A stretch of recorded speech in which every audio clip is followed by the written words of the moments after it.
Well, hello everyone, and welcome to the first ever episode of Wiki Walks, with me, your host, Chris Grismer.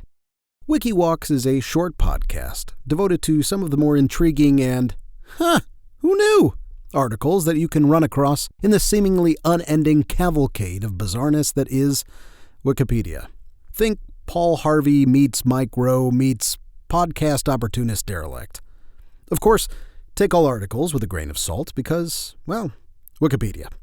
But if you're anything like me, you've annoyed every person within a 17-mile radius by saying, I actually heard this on a podcast the other day. Well, we here at Wiki Walks exist solely to arm you with more stories to do just that.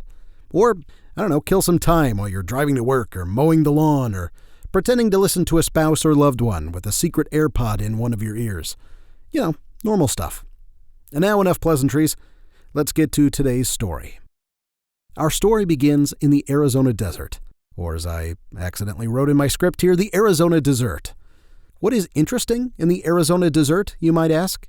Well, within this sandy hellscape exists Interstate 19, a highway that in fact uses the metric system on all of its signs, as opposed to the freedom units to which we have grown accustomed. You see, in 1975, Congress passed the Metric Conversion Act, which declared the metric system as the preferred system of the United States. That alone is interesting enough to me, frankly. Who knew? I had no clue. We even had a thing called the U.S. Metric Board, created to oversee this transition.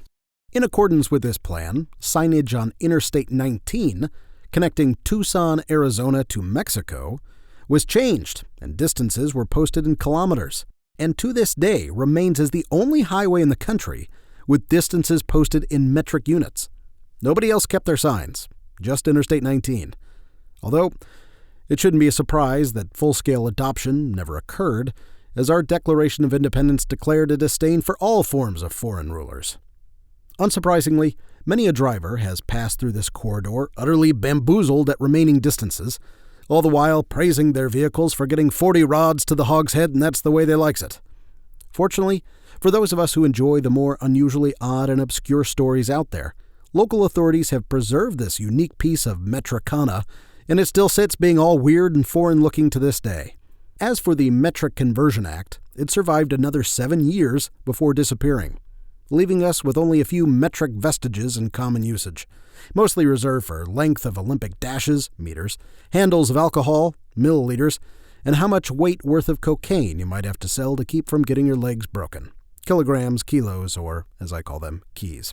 So the next time you find yourself in a conversation where the metric system and its many units come into play, let your friend give you an inch so you can take a kilometer and tell the colorful history of Interstate 19, America's only metric highway.